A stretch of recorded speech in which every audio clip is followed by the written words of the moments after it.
बिहारी। गोपीजन वल्लभ गिरिवरधारी।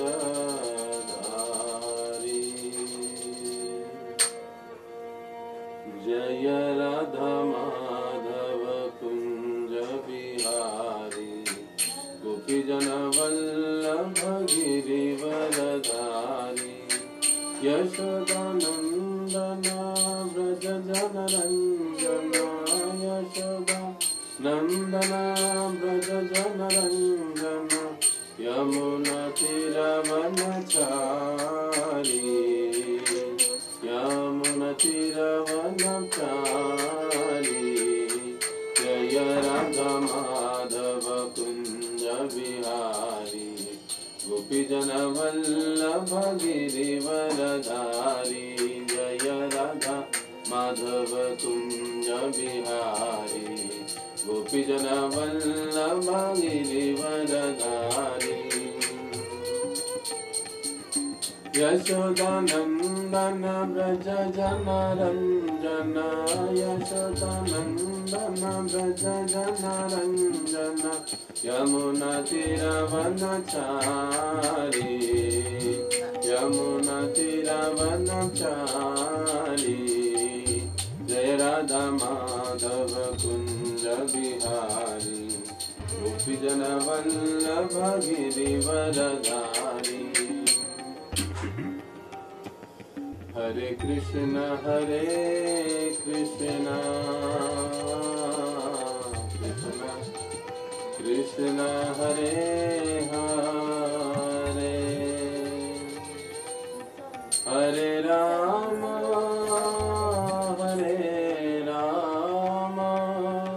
राम राम हरे हरे। कृष्ण हरे कृष्ण कृष्ण कृष्ण हरे हरे। हरे राम राम राम हरे हरे। हरे कृष्ण हरे कृष्ण कृष्ण कृष्ण हरे हरे। हरे राम राम राम हरे हरे। हरे कृष्ण हरे कृष्ण कृष्ण कृष्ण हरे हरे। हरे राम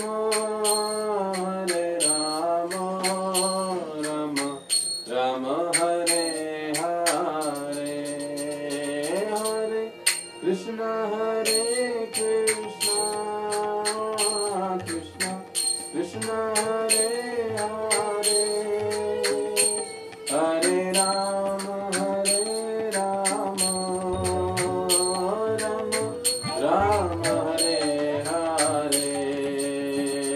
हरे कृष्ण हरे कृष्ण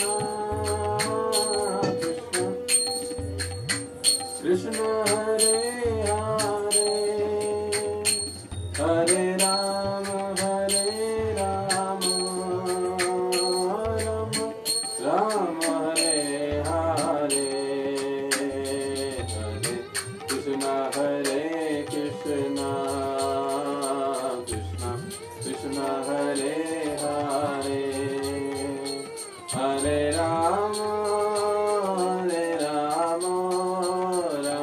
राम हरे हरे। हरे कृष्ण हरे कृष्ण कृष्ण कृष्ण हरे हरे। हरे राम राम हरे हरे। हरे कृष्ण कृष्ण कृष्ण हरे हरे। हरे राम राम हरे हरे।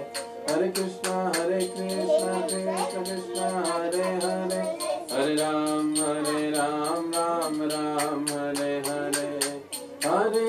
कृष्णा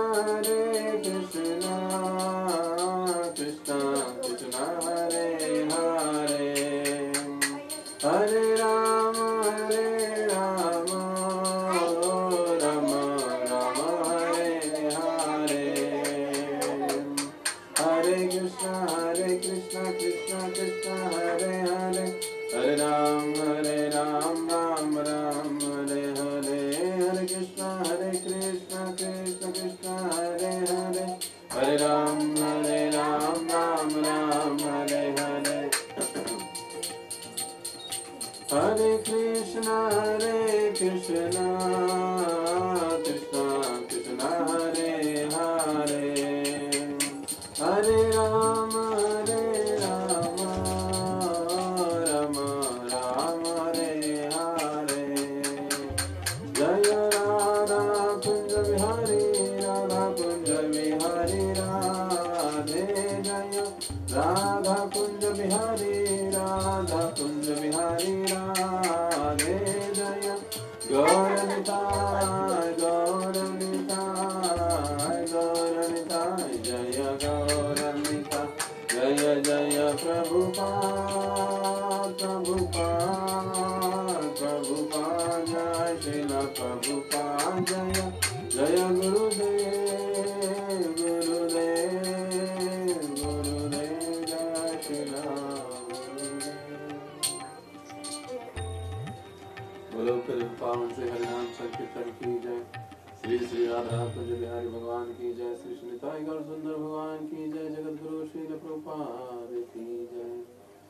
ओम अज्ञानतिमिरन्धस्य ज्ञानाञ्जनशलाकया चक्षुरुन्मिलितं येन तस्मै श्रीगुरवे नमः।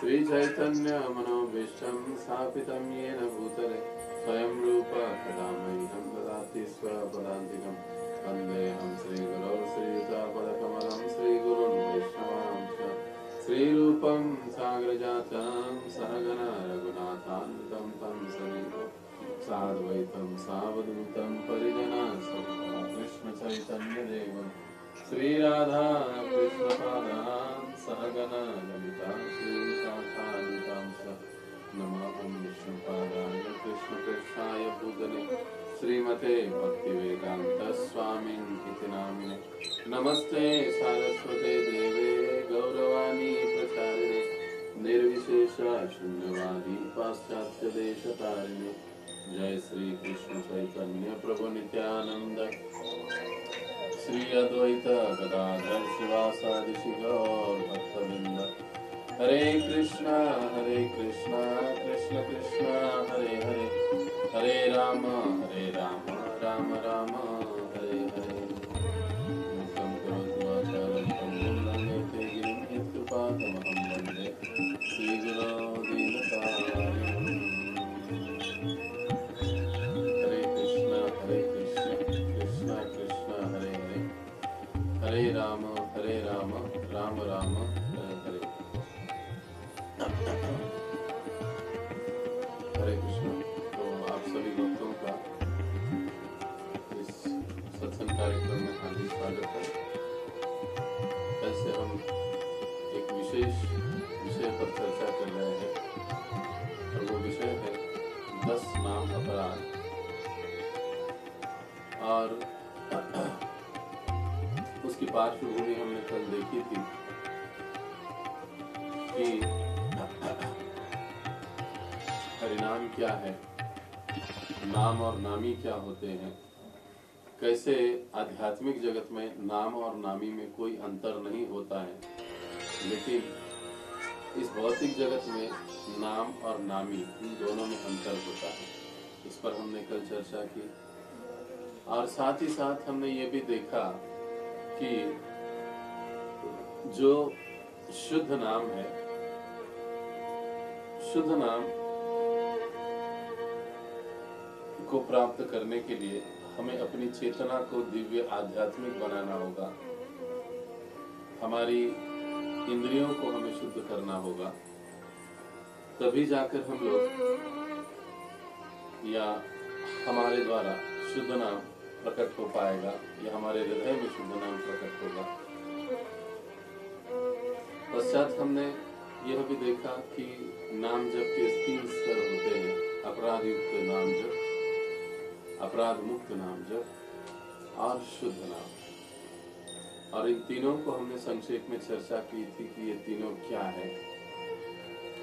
और साथ ही साथ अंतिम में हमने एक महत्वपूर्ण विषय पर चर्चा की थी कि यदि हम अपने नाम जप में सुधार नहीं करते हैं और अपराध युक्त नाम जारी रखते हैं, जिनके का साउंड चालू है, कृपया भी अपना साउंड बंद करें।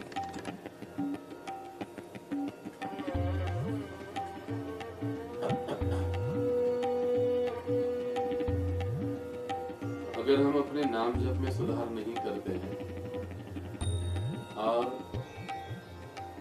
अपना जो नाम जप है उसी प्रकार से अपराध युक्त नाम जप हम जारी रखते हैं, तो 5 प्रकार के परिणाम हमारे जीवन में हमें देखने को मिलते हैं। तुम्ही मला म्यूट केलं, आपने मुझे म्यूट कर दिया। ओके, हाँ, तो 5 परिणाम अपराध युक्त नाम के हमने देखे, जो कि जीव गोस्वामी हमको बताते हैं अपनी टीका में। और उसमें हमने यह देखा था कि अपराध युक्त नाम जब हम करते रहते हैं, अपनी नाम जप में अगर हम कोई सुधार नहीं करते हैं, तो उसका पहला परिणाम ये होता है कि छल और कपट करने की वृत्ति हमें। माझ्याकडून क्लियर है प्रभु जी?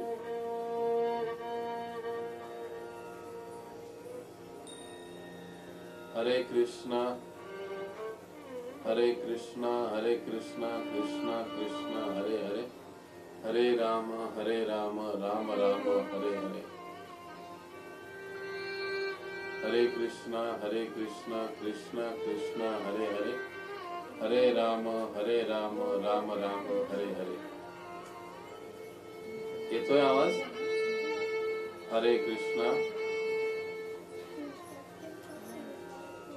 तो ये जो पहला अपराध युक्त नाम जारी रखने का जो परिणाम है, जीव गोस्वामी पाद कहते हैं, वो बताते हैं कि जब साधक नाम जप में सुधार नहीं करता है, ध्यान पूर्वक जप करता नहीं है, भक्तों के साथ जप नहीं करता है, जैसे कहा गया है कि ब्रह्म मुहूर्त में उठकर सवेरे जल्दी उठकर जप करना चाहिए, इन चीजों को नहीं ध्यान देता है, तो फिर आहिस्ता आहिस्ता उसमें कुछ गलत प्रवृत्तियां वापस से पनपने लगती है। और उसमें से पहला वो कहते हैं, हमने कल देखा, छल कपट करने की प्रवृत्ति।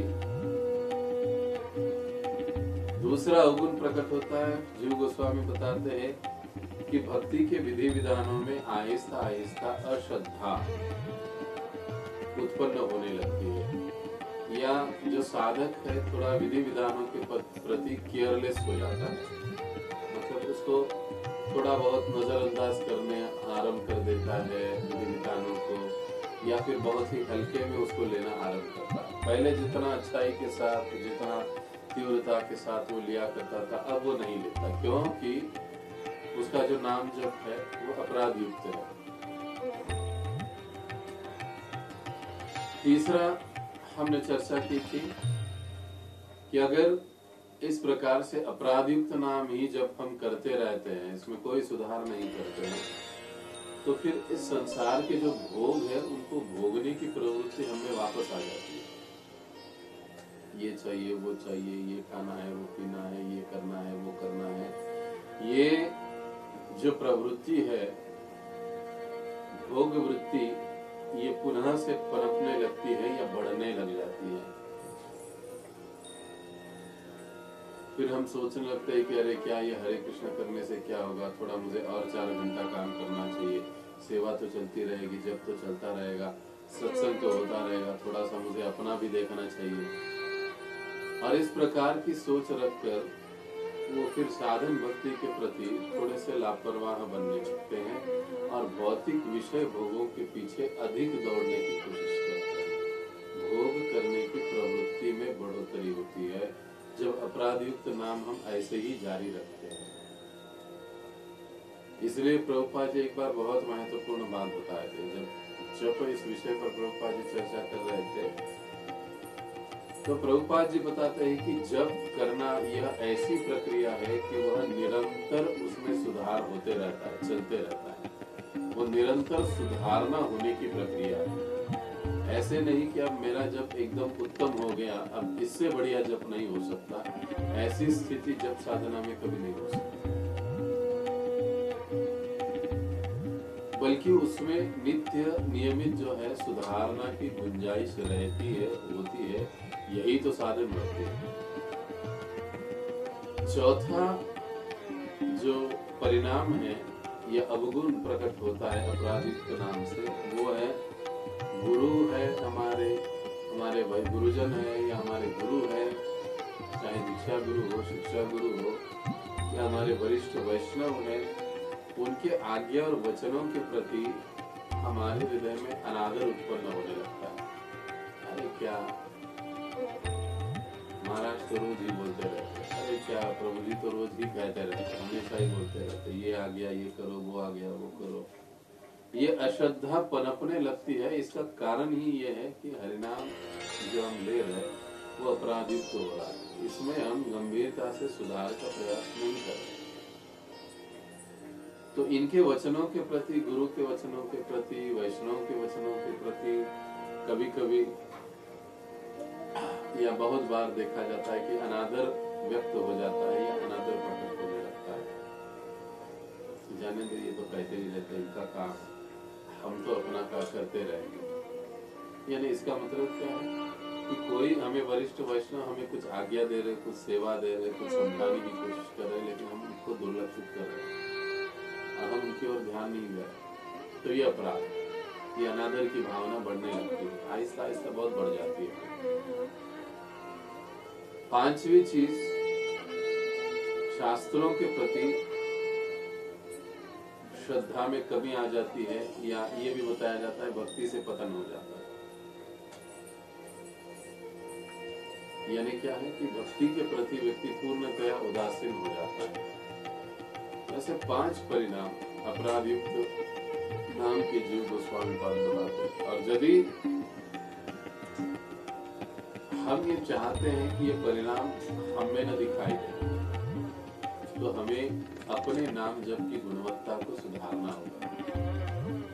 और अपनी नाम जप की गुणवत्ता को सुधारने का जो तरीका है, उसमें सबसे पहली बात यह है कि जो 10 नाम अपराध हमें बताए गए हैं उनसे बचना। इन नाम अपराधों को देखिए, सवेरे सवेरे जब हम ये 10 नाम अपराध बोलते हैं, इसका उद्देश्य क्यों प्रभुपाद जी ने इसको हमारे मॉर्निंग साधना में इसको इंक्लूड किया है, समावेश किया है।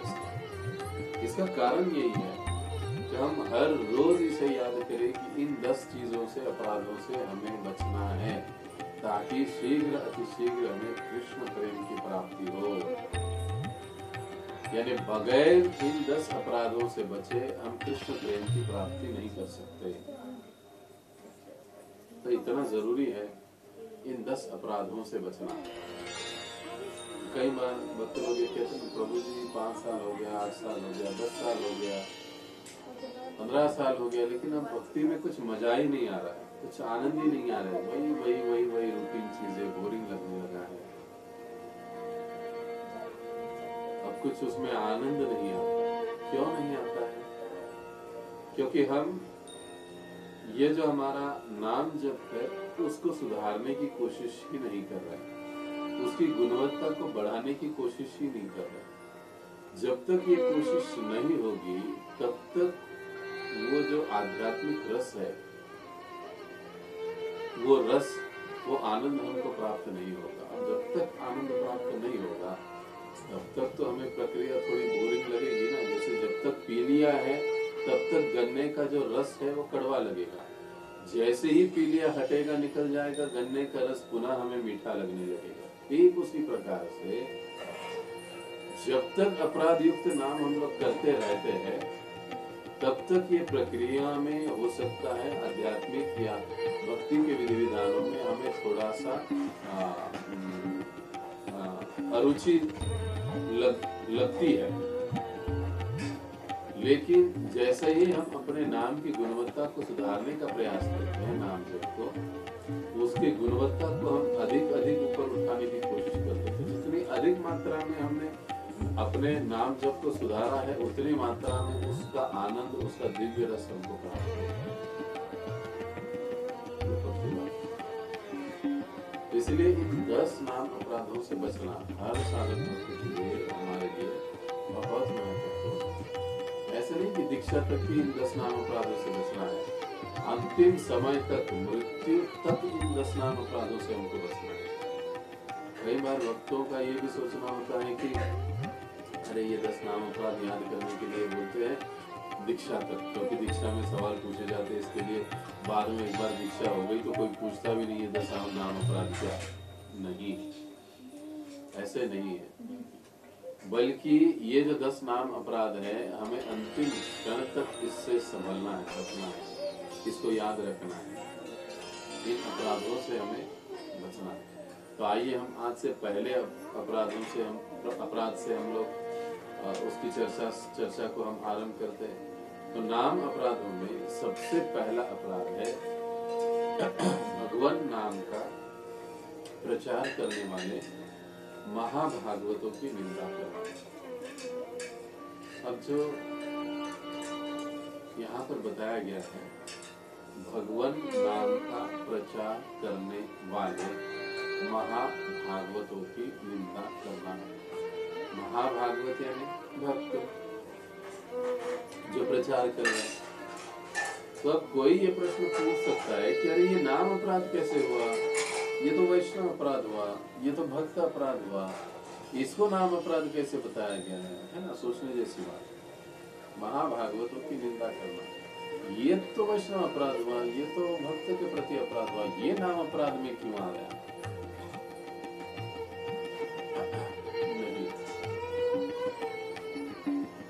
ये जो हमारी सोच है, इस प्रकार अगर हम लोग सोच रहे हैं तो ये हमारी सोच अपूर्ण है, गलत है।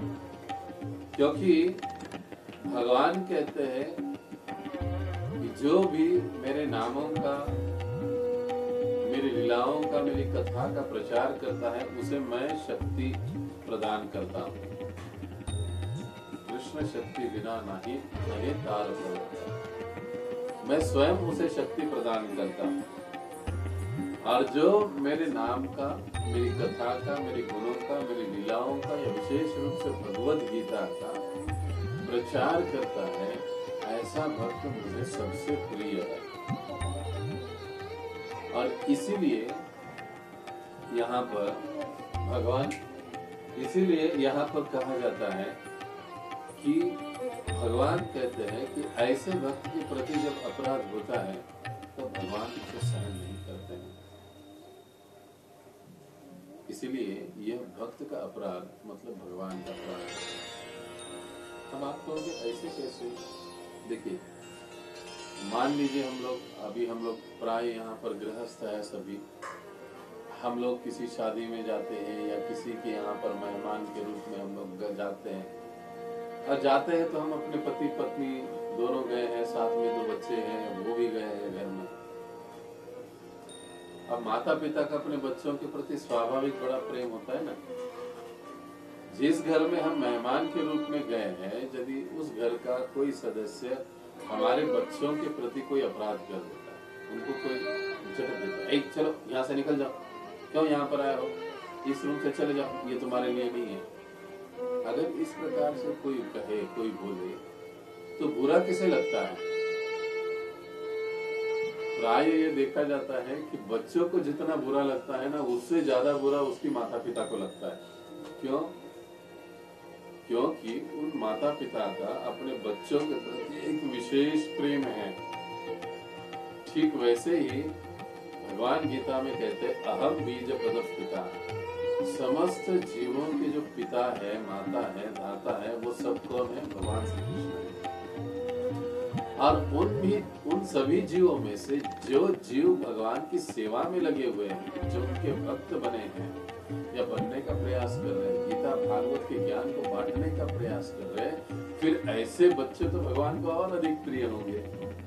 और ऐसे बच्चों के प्रति जब कोई अपराध करता है, सीधा मतलब जब भक्तों के प्रति अपराध होता है तो भगवान उसे अपने प्रति अपराध मान लेते हैं।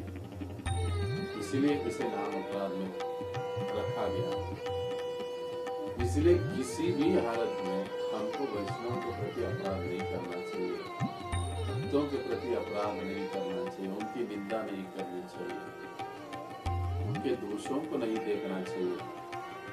अगर हम लोग इस प्रकार से व्यवहार रखते हैं, वैष्णव की निंदा करते हैं, दोषों को देखते हैं, गलतियां निकालते हैं, कुछ अनाप शनाप बोलते हैं, किसी के मन को दुखाते हैं भक्तों के, तो इससे क्या होता है, इससे हमारा जो भक्ति लता का जो बीज है ना, वो बीज मुरझा जाता है, उसमें फिर अंकुर ही नहीं आता है, वो मुरझा जाता है, अब वो उगेगा नहीं। क्यों? क्योंकि हम अपराध कर रहे हैं। हाँ, अब देखिए प्रैक्टिकल जीवन में देखा जाए तो भगवान के भक्तों में भी थोड़े बहुत दोष हो सकते हैं और होते भी हैं। हम देखते भी हैं एक दूसरे के गुणों को, दोषों को, लेकिन प्राय ये होता है कि हम दोषों को ज्यादा देखते हैं। एक बार हुआ यूं, अकबर और बिरबल में एक बहस छिड़ गई। बहस इस विषय पर थी कि बिरबल का कहना था कि जहांपना व्यक्ति का ये स्वाभाविक आदत होता है कि वो गुणों की अपेक्षा दोषों की ओर या गलतियों की ओर अधिक देखता है। तो जो अकबर है वो कहने लगा, नहीं बिरबल, मैं इस बात को नहीं मानता हूं।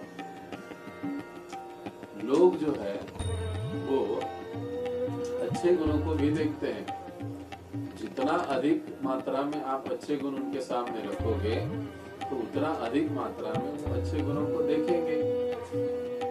तो बिरबल कहने लगे, जहां पर आपकी बात बिल्कुल सही है, आप बहुत सारे अच्छे गुण भी लोगों के सामने रखोगे और उसमें से एक छोटा सा कोई गलत अवगुण या दोष होगा तो लोग उसी की ओर देखते हैं। ये जनसाधारण स्वभाव है। अब इस विषय से दोनों में बहस लगी। तो बिरबल कहने लगे कि ठीक है जहांपना, आप अगर इस बात को नहीं मानते हैं तो मैं साबित करके दिखाऊंगा। अब बिरबल की अपनी बातों को साबित करने का तरीका बड़ा ही अलग और निराला अंदाज रहता है।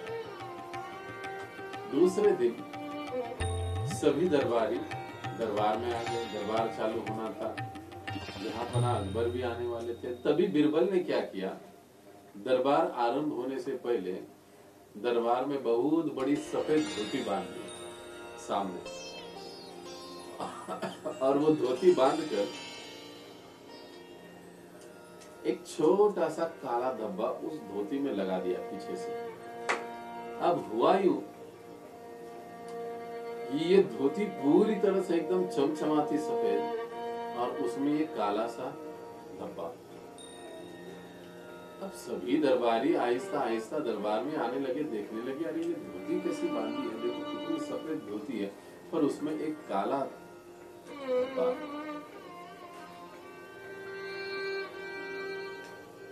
पहला दरबारी आ गया, उसने देखा, अरे ये आज क्या हो रहा है, यहाँ पर धोती क्यों सफेद बंधा है, लेकिन ऐसी क्यों बांधी, उसमें तो काला धब्बा लगा पड़ा है।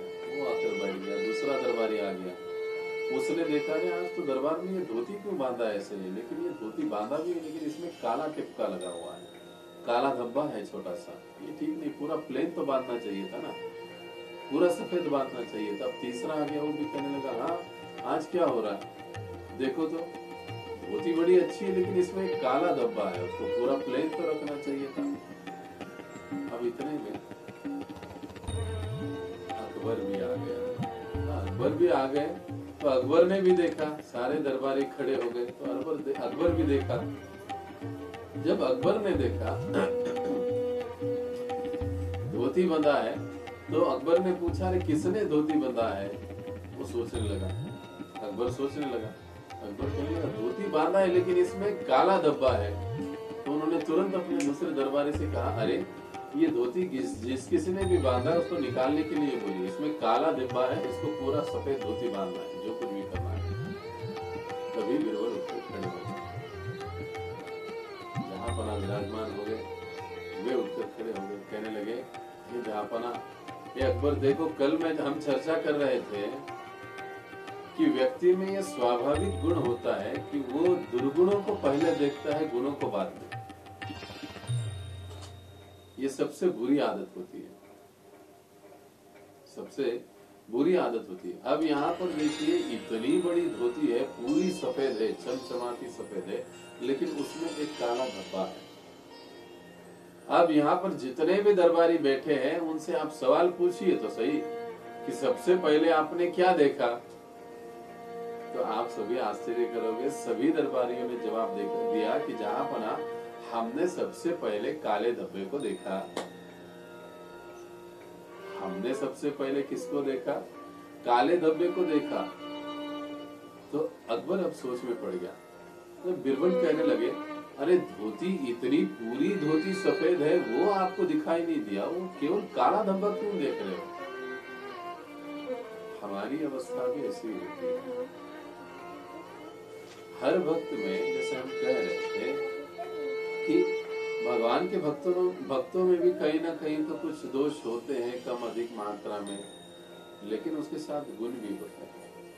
अगर हम भक्ति में प्रगति करना चाहते हैं, आगे बढ़ना चाहते हैं, अच्छा और सुदृढ़ भक्तों के संग और समूह का निर्माण करना चाहते हैं, तो हमें दोषों को देखना छोड़कर गुणों की ओर देखना चाहिए। उनके गुण क्या, उसको हमें अधिक देखना चाहिए, दोषों को नहीं। देखिए, भगवान भी गीता में क्या कहते हैं, अपि चेत् सुदुराचारो भजते माम अनन्यभाव साधुरैव समन्तव्य सम्यक् व्यवसितो हि सः। अपि चेत् सुदुराचारो, कि हे अर्जुन, अगर कोई सुदुराचारो, एक होता है दुराचारी और दूसरा होता है सुदुराचारी। अब देखिए, ये शब्द प्रयोग भी बड़ा ही मजेदार है, दुराचारी और सुदुराचारी। अब सु का मतलब होता है अच्छा, भला। अब अच्छा या भला दुराचार कैसे हो सकता है ना? दुराचार तो दुराचारी होगा ना, फिर उसके पीछे सु शब्द को क्यों लगाया गया है? सुदुराचारी का मतलब है इससे कि कोई भजन करते हुए, अपि चेत् सुदुराचारो भजते माम अनन्य भाव, अनन्य भाव से मेरी भक्ति करते हुए हो सकता है किसी में कोई दोष दिखाई दे या हो, ऐसे व्यक्ति को भगवान सुदुराचारी कहते हैं। क्योंकि वो अनन्य भाव से भगवान का भक्ति कर रहा है, तो उसने कई सारी चीजें छोड़ रखी है, कई बुरी आदतों को उसने कंट्रोल किया है, लेकिन कुछ आदतें, कुछ चीजें, कुछ स्वभाव, कुछ गुण ऐसे हैं कि जिसको वो कंट्रोल नहीं कर पा रहा है, और कभी कभी वो बीच बीच में प्रकट हो जाता है। वो कंट्रोल नहीं कर पा रहा है और बीच बीच में वो प्रकट होता है, वो अवगुण, वो दोष, वो दिखाई देने लगता है। तो बाकी बहुत अच्छे गुण है, लेकिन ये कुछ एक गुण ऐसे होंगे, अवगुण होंगे, जो उनको इस प्रकार से दिखाई दे रहे हैं, उसमें दिखाई दे रहा है। अपि चेत् सुदुराचारो भजते माम अनन्य भाव। भगवान कहते हैं साधुरैव समन्तव्य, मेरे मत के अनुसार उनको साधु ही समझना चाहिए। सम्यक व्यवसितो हि सः, क्यों? क्योंकि वो सही रूप से मेरे पथ पर अग्रसर है या चल रहे हैं। यानी अगर कोई दुराचार भी कर रहा है, आध्यात्मिक जीवन उसके वो आध्यात्मिक जीवन का पालन कर रहा है, कृष्ण भावना में, लेकिन उससे कुछ गलतियां हो रही है, कुछ गलतियां वो कर रहा है, कुछ कमियां उसमें रह रही है, स्वाभाविक दोष हो सकता है, व्यवहार में दोष हो सकता है, और चिंतन में, मनन में दोष हो सकता है, मानसिक, कायिक, वाचिक गलतियां हो सकती है। लेकिन ये गलतियां, इसको भगवान कब तक मानते हैं? अगर वो भजन में लगा हुआ है तब ठीक है, लेकिन भजन छोड़ दिया है और ये गलती कर रहा है इस प्रकार से, केवल धोती कुर्ता पहनकर, तो फिर उसे भगवान सुदुराचारी नहीं कहते, उसे साधु नहीं कहते। साधु का मतलब जो भजन में लगा है, साधु का मतलब जो भजन में लगा है, लेकिन अभी तक पूरी तरह से शुद्ध नहीं हुआ है। जैसे हम साधक भक्तों की अवस्था है, कुछ कुछ अवगुण, कुछ कुछ दुर्गुण, कुछ कुछ चीजें, स्वाभाविक गुण दोष हम में ऊपर आ जाते हैं, प्रकट हो जाते, दिखाई देते हैं। लेकिन अगर हम साधन भक्ति, हमारी नाम साधना अगर हम लोग कंटिन्यू रखते हैं, तो आहिस्ता आहिस्ता समय जैसे आगे बढ़ेगा, ये सारे जो दोष है वो खत्म हो जाएंगे। जैसे प्रभुपाद जी उदाहरण देते हैं कि कभी कभी हम देखते हैं कि जो बादल है ना, वो सूरज से, क्षमा कीजिए, जो सूरज है ना वो बादल से ढक जाता है। तो बादल से सूरज ढकने के कारण हमको यहाँ से सूरज दिखाई नहीं देता है। हमको लगता है कि सूरज तो चला गया, लेकिन नहीं।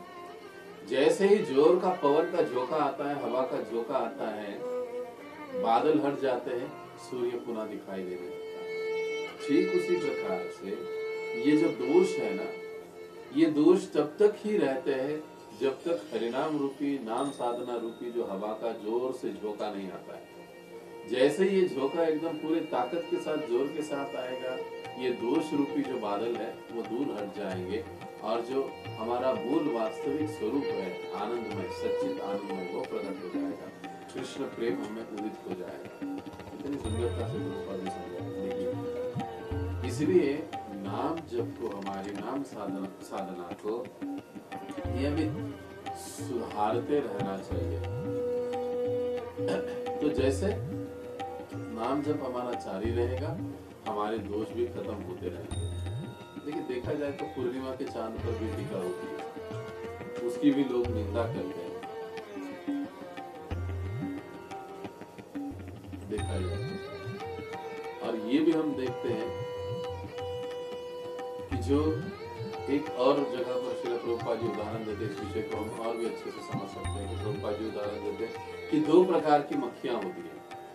एक होती है मधुमक्खी और दूसरी होती है अपनी साधारण मक्खी और मधुमक्खी। अब मधुमक्खी क्या करती है, उसको अगर कहीं पर बागवान दिखाई देगा तो वो पूरे बागवान में घूमेगा और अच्छे से अच्छा फूल और अच्छे से अच्छा मधु, सुवासिक मधु, खुशबू वाला मधु जिस फूल में उसे दिखाई देगा, वो उसी फूल के ऊपर बैठेगा और मधु चखेगा। अब जरा दूसरी मक्खी के बारे में सोचिए। दूसरे मक्खी को यदि बागवान दिख जाए तो वो भी बागवान में आ जाता है, पूरा बागवान घूमेगा, लेकिन उस बागवान के कोने में जहां पर गंदगी होगी, जहां पर कीचड़ होगा, जहां पर गोबर होगा, जहां पर गंदगी होगी, वहां पर जाकर मक्खी बैठेगी। प्रभुपाद जी कहते ये दो भिन्न प्रवृत्तियां हैं मनुष्य की। पहली जो प्रवृत्ति है वो भक्त की प्रवृत्ति होती है और होनी चाहिए। आज अगर ये प्रवृत्ति पहली वाली हम में नहीं है तो उसे विकसित करने की कोशिश हमें करना चाहिए। ये साधन भक्ति के अंतर्गत है।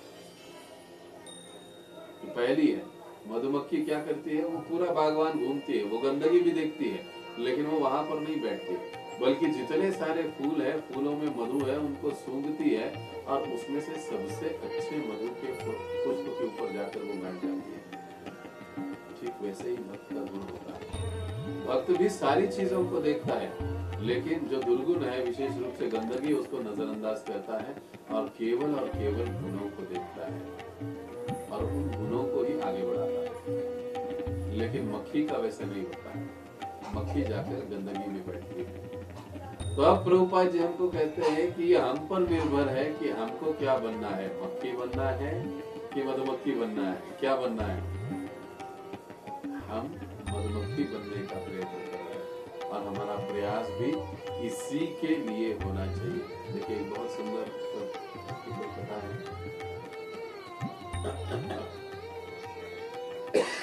न्यूयॉर्क में कुछ पहली या दूसरी बार जगन्नाथ रथ यात्रा निकल रहा था, तो उस समय एक भक्त थे जो बहुत बढ़िया से पेंटिंग किया करते थे। देखिए एक भक्त का विशेष रूप से श्रील प्रभुपाद जी किस प्रकार से भक्तों को सेवा में लगाते थे, ये उदाहरण मुझे बहुत अच्छा लगता है और वो मैं आपको शेयर कर रहा हूँ। तो उन भक्तों को जगन्नाथ जी का पेंटिंग करने का सेवा था। तो वो जगन्नाथ जी का पेंटिंग कर रहे तो बड़ी सुंदर पेंटिंग करते थे, विग्रहों का पेंटिंग, जगन्नाथ जी का पेंटिंग, राधा कृष्ण जी का पेंटिंग, बहुत सुंदर किया करते थे। फॉरेनर डिवोटी थे, अब रथ यात्रा का समय था तो पेंटिंग करना था, लेकिन उनको है ना स्मोकिंग का, सिगार पीने की आदत थी। तो अब जहाँ पर रथ यात्रा थी, प्रभुपाद आ गए और ये जो है एक बंद कमरे में, एक कमरे में जगन्नाथ जी का पेंटिंग कर रहे थे। दरवाजा खुला था, वो पेंटिंग कर रहे थे, लेकिन पेंटिंग करते करते वो अपना सिगार भी पी रहे थे। देखिए मतलब ऐसे ऐसे लोगों को प्रभुपाद जी ने भक्ति में और सेवा में लगाया है। ये अनुकरण हम लोग नहीं कर सकते। हाँ, उस समय तो भक्त ऐसा कर देते तो हमने भी कर लिया तो क्या होगा, नहीं, ये गलती है। तो वो इस प्रकार से सिगार पी रहे थे और सिगार पीते पीते इतनी तन्मयता के साथ दोनों काम कर रहे हैं, उनका एक हाथ से चल रहा है अपना और एक हाथ से सिगार भी फूंक रहे और पेंटिंग भी कर रहे हैं भगवान। और इतना सुंदर उन्होंने जगन्नाथ जी को पेंट किया है। अब बलराम जी को, बलदाव जी को पेंटिंग कर रहे थे और पेंटिंग करते करते पीछे से अचानक से प्रभुपाद जी आ गए। लेकिन वो उस पेंटिंग करने में, उस सेवा में इतने मग्न हो गए थे कि उनको बिल्कुल पता नहीं था कि प्रभुपाद और उनके साथ इतने सारे भक्त रूम में आकर पीछे खड़े हैं, उनका बिल्कुल ध्यान नहीं था। पूरा का पूरा उनका ध्यान जो था वो पेंटिंग में लगा हुआ, पेंटिंग कर रहे थे। तब सभी भक्तों को लगा कि अब क्या होगा, ये तो इस प्रकार से सेवा कर रहे, हाथ से सिगार पी रहे, दूसरे हाथ से पेंटिंग कर रहे, ये तो बहुत बड़ा अपराध है। सभी भक्त लोग एकदम हक्का बक्का हो गए कि अब क्या होगा। तो प्रभुपाद जी दया की साक्षात मूर्ति है। अब प्रभुपाद जी और नजदीक उनके पास चले गए। अब दरवाजा पीठ पीछे है, वो सामने बैठकर पेंटिंग कर रहे और पीछे से प्रभुपाद जी आए।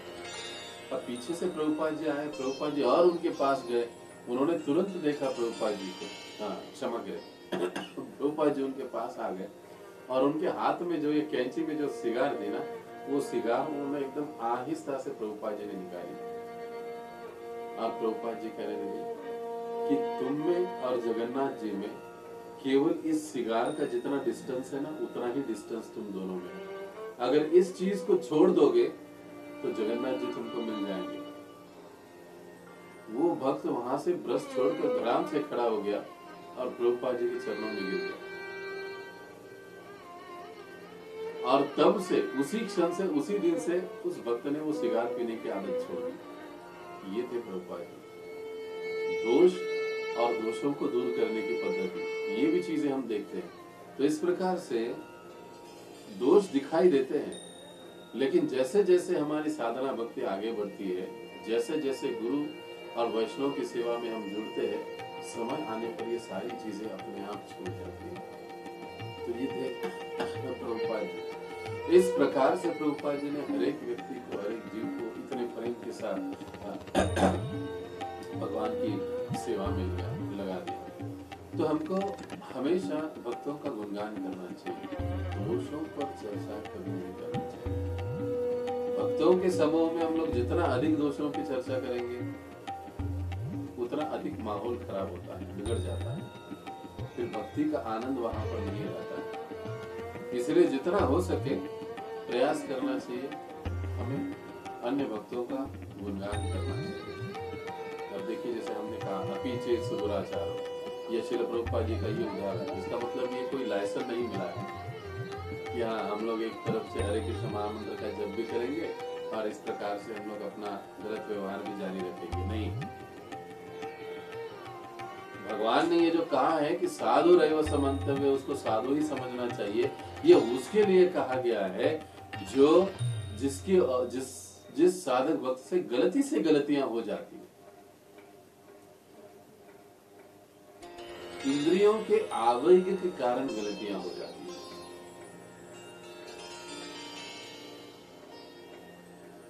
और गलती होने के बाद भी वो भजन में बना हुआ है, भजन कर रहा है गंभीरता के साथ।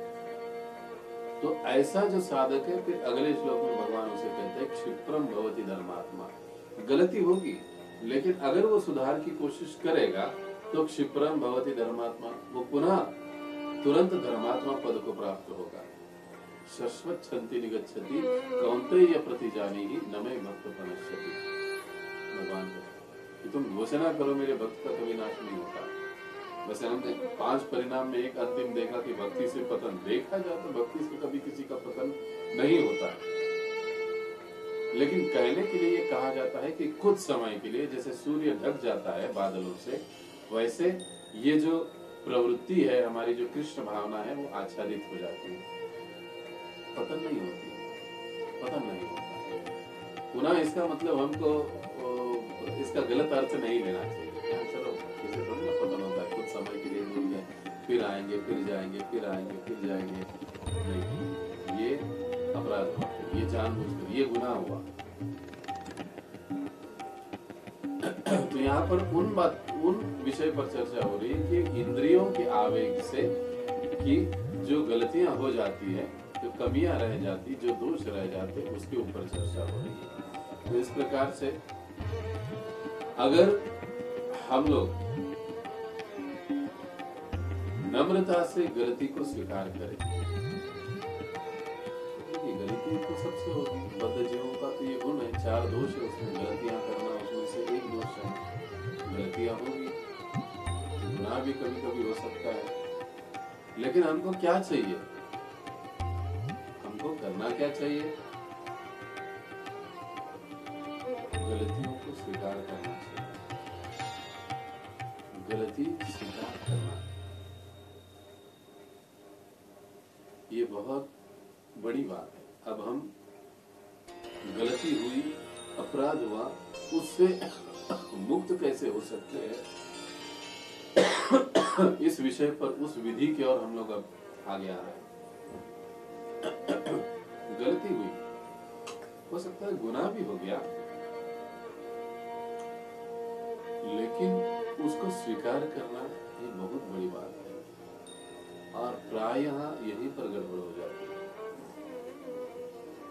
गलती स्वीकार करना ये इतनी आसान बात नहीं होती, क्योंकि हर एक जीव का अपना अहंकार है जो उसे गलती स्वीकारने नहीं देता है। और जब तक गलती का स्वीकार नहीं होता, गुनाह का स्वीकार नहीं होता, तब तक वो प्रायश्चित की ओर आगे बढ़ ही नहीं सकता।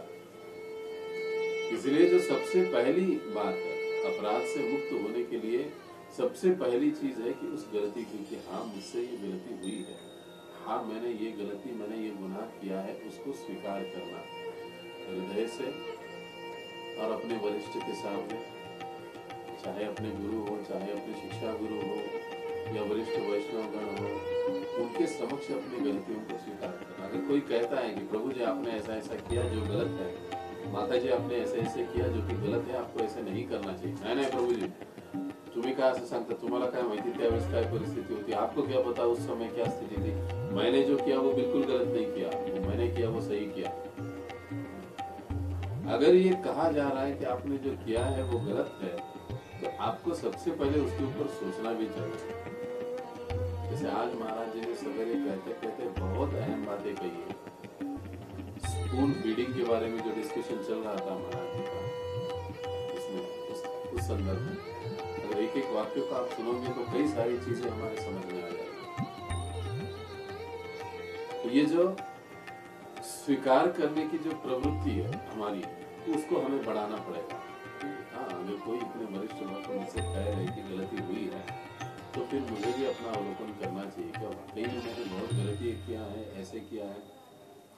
अब कई बार जब हम हमारा अवलोकन करते हैं तो हमको गलतियां दिखाई नहीं देती, ये और मजे की बात है, क्योंकि मेरी गलती औरों को दिखाई देगी लेकिन मुझे नहीं दिखाई देगी, ये सबसे मजे की बात होती है। इसीलिए जब वरिष्ठ बताते हैं कि आप यहाँ पर गलती कर रहे हो, तो उसको बिना वाद विवाद किए एक्सेप्ट कर लेना चाहिए और उसको सुधारने की कोशिश करनी चाहिए। ये सबसे पहला विधि है अपराध से मुक्त होने का। यदि हमने अपराध किया है, हमसे अपराध हुआ है, तो उसको स्वीकार करना, गलती को स्वीकार करना। अब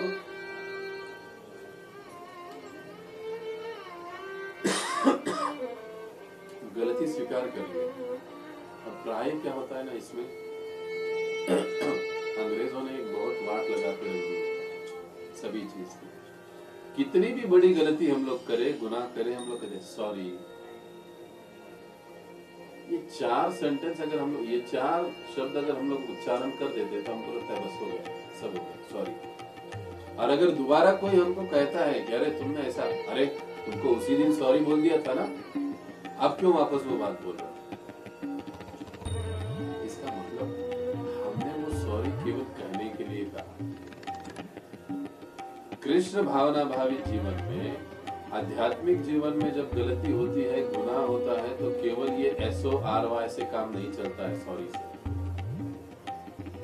ये हमारा पद्धति है ही नहीं, ये वैष्णव पद्धति है ही नहीं। हाँ, सॉरी बोलना चाहिए, सॉरी कहे, शब्दों का उच्चारण करे, लेकिन इधर से नहीं, वो इधर से होना चाहिए, तब उसमें मजा है। देखिए, एक तो सॉरी कहिए और फिर आप प्रयास कीजिए हिंदी में, प्रभु जी मुझसे गलती हो गई है, कृपा करके मुझे क्षमा कीजिए। माता जी मुझसे गलती हो गई, कृपा करके मुझे क्षमा कीजिए। एक बार सॉरी बोलिए और एक बार ये हिंदी में सेंटेंस बोलिए। देखिए, आपको अपने आप को ही ऐसे लगेगा कि हृदय का बहुत बड़ा बोझ हल्का हुआ है जब आप हिंदी में बोलते हो। और जब आप अंग्रेजी में सॉरी कहते हो ना, तो कुछ बोला ऐसे लगता ही नहीं है। इसीलिए अपराध करने की, गलती करने की, गुनाह करने की जो प्रवृत्ति है ना, वो प्रवृत्ति मोल्ड होती ही नहीं है, या वो प्रवृत्ति को निकालने की कोशिश होती ही नहीं है। सॉरी बोल के निकल गए आगे, बस काम हो गया। सॉरी तो बोल दिया ना, बस बात हो गया, अपराध क्षमा हो गया। नहीं, पूरी तरह से उसको सही तरह से हमको क्षमा मांगनी चाहिए। किसी वैष्णव के प्रति अपराध हुआ है, किसी भागवत के प्रति अपराध हुआ है, किसी की हमने निंदा की है, गलतियां की है हमने, तो उसके चरणों को पकड़कर माफी मांगे, कोई फर्क नहीं पड़ता है। ये इसके लिए बहुत बड़ा डेयरिंग चाहिए। वैसे ये हर एक में होना बड़ा कठिन है, लेकिन वास्तविकता में इसके लिए बहुत बड़ा डेयरिंग चाहिए। यहाँ गलती हुई है प्रभु जी, आपके चरणे पड़ी, वैष्णव चरणे पड़ी, वैष्णव चरणे पड़ी, बोल हरि बोल। अगर नित्य हरिनाम लेना है तो वैष्णव के चरणों में पड़े रहना होगा। तो भगवान वैष्णव के चरणों को पकड़कर माफी मांगे, क्षमा मांगे, प्रभु जी कृपा करके मुझे क्षमा कर दीजिए, मुझसे गलती हो गई।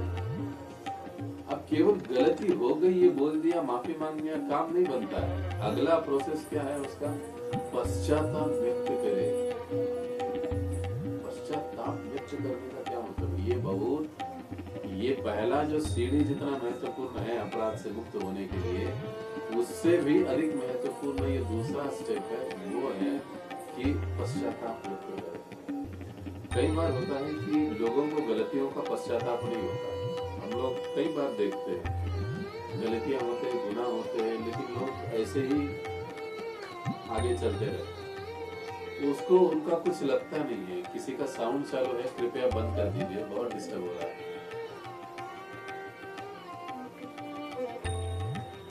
जिन किसका साउंड चालू है कृपया बंद करें, बहुत डिस्टर्ब हो रहा है।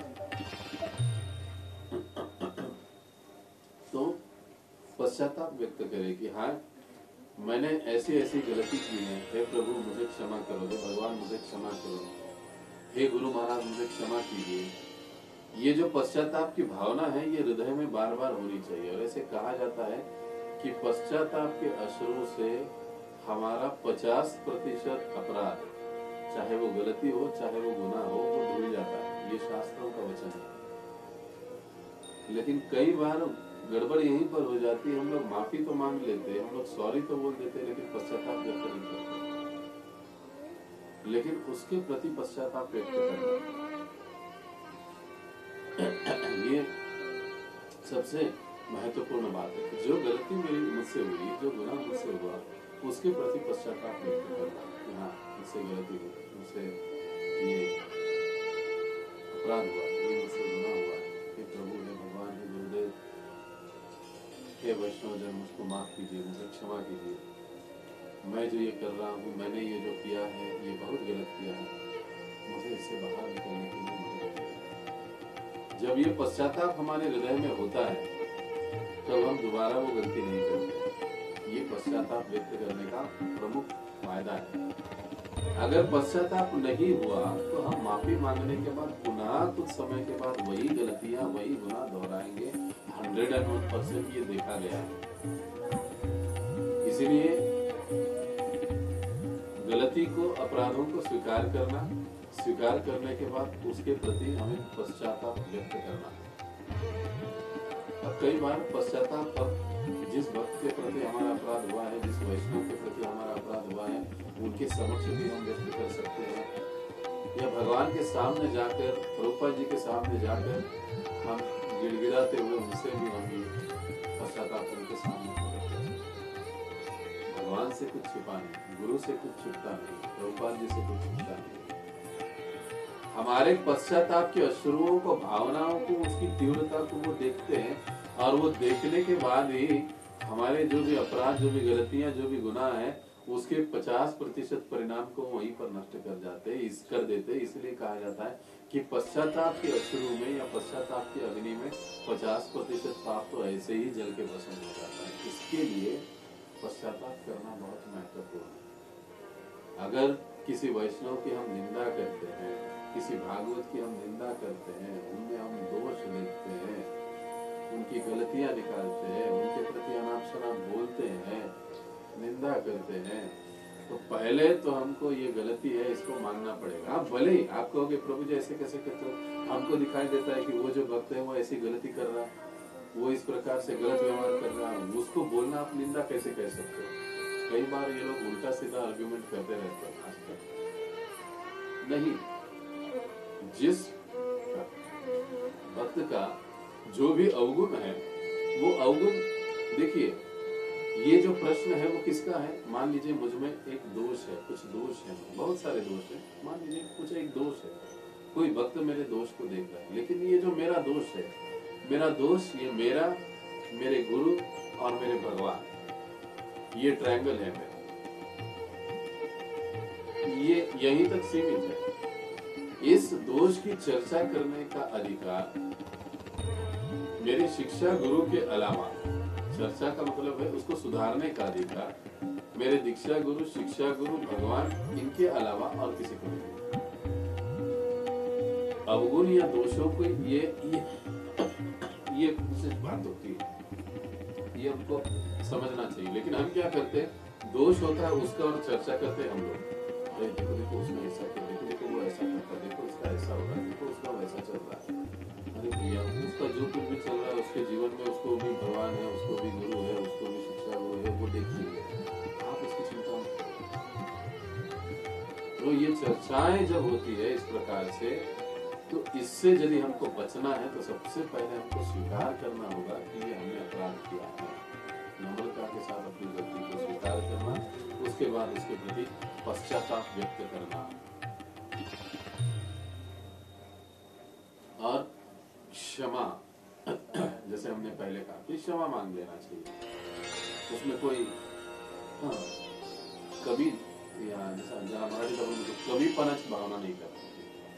वैष्णवांना क्षमा मागायची कसली आली कमी पडत है, उसमें किस चीज की कमी है या क्या उसमें कम लगने का जरूरत है। जो भी है भक्तों से गलती हो गई, क्षमा कर देना चाहिए, कर भी देना चाहिए, मांगना भी चाहिए। अब जो मांगा है क्षमा, तो जिससे क्षमा मांगी जा रही है उसको नहीं ये सोचना चाहिए कि हाँ देखो मैं कितना भारी हूँ, आ गया ना आके घुटनों के बल पर मेरे सामने गिर गया ना, गिड़गड़ाने लगा ना, ये सोच उसको भी नहीं रखनी चाहिए। अगर वो ये सोच रखता है तो उल्टा फिर से अपराध उसकी ओर लग जाता है, उसको चालू हो जाता है। इसलिए वैष्णव का गुण होता है कि वो उदार हृदय से क्षमा करे, क्षमा मांगे, नम्रता से स्वीकार करना, पश्चाताप व्यक्त करना, क्षमा मांगना, और फिर जिस भागवत के प्रति, भक्त के प्रति अपराध हुआ है उसकी सेवा करना।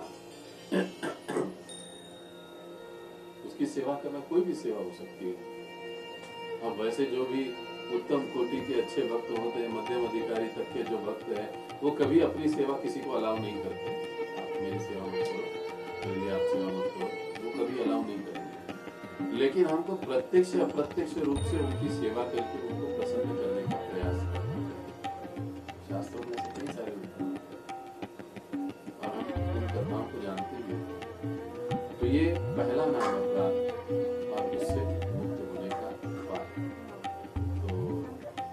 ये जो पहला नाम अपराध है, भगवान नाम का प्रचार करने वाले महाभागवतों की निंदा करना। इससे हमें सदैव बचना चाहिए। और अगर आज तक हमसे किसी के प्रति कुछ अपराध हुआ है और अब हम लोग इस विषय को समझ गए हैं, तो हमको उसको स्वीकार करके पश्चाताप करना चाहिए और उस भक्त से क्षमा मांगनी चाहिए, ताकि हम लोग अपराधों से मुक्त होकर कृष्ण भावना में तेजी से आगे बढ़ सकते हैं। तो हम यहाँ पर रुकेंगे। बहुत बहुत धन्यवाद। जगत गुरु श्री प्रभुपाद की जय। अनंत कोटि वैष्णव वृंद की जय। निताय गौर प्रेमानंदे हरि हरि बोल। अब यहाँ पर एक महत्वपूर्ण अनाउंसमेंट है। हम इस प्रकार से 10 नाम अपराधों पर चर्चा करेंगे। हर नाम अपराध में आपका जो भी प्रश्न है आपके पास लिख कर रखिए, और अंतिम सत्र के समय हम लोग केवल डिस्कशन रखेंगे, जिसमें आप भक्त लोग आपके प्रश्न पूछ सकते हो, आपको जवाब दिए जाए। लेकिन अब 10 दिन बगैर चूके आपको केवल ये सुनते रहना, ये नाम अपराध। हो सकता है आप में से कई सारे भक्त लिख कर भी ले रहे हैं, तो आप लिख कर भी ले सकते हैं। और जो भी आपके प्रश्न है वो प्रश्न आप लिख कर रखिए, और अंतिम दिन जो भी है उस दिन हम लोग इसके ऊपर आपके जो भी प्रश्न है आप पूछिए, हम उसके ऊपर चर्चा करेंगे। बहुत बहुत धन्यवाद। हरे कृष्ण। जगत गुरु श्रील प्रभुपाद की जय। अनंत कोटि वैष्णव वृंद की जय। निताय गौर प्रेमानंदे हरि हरि।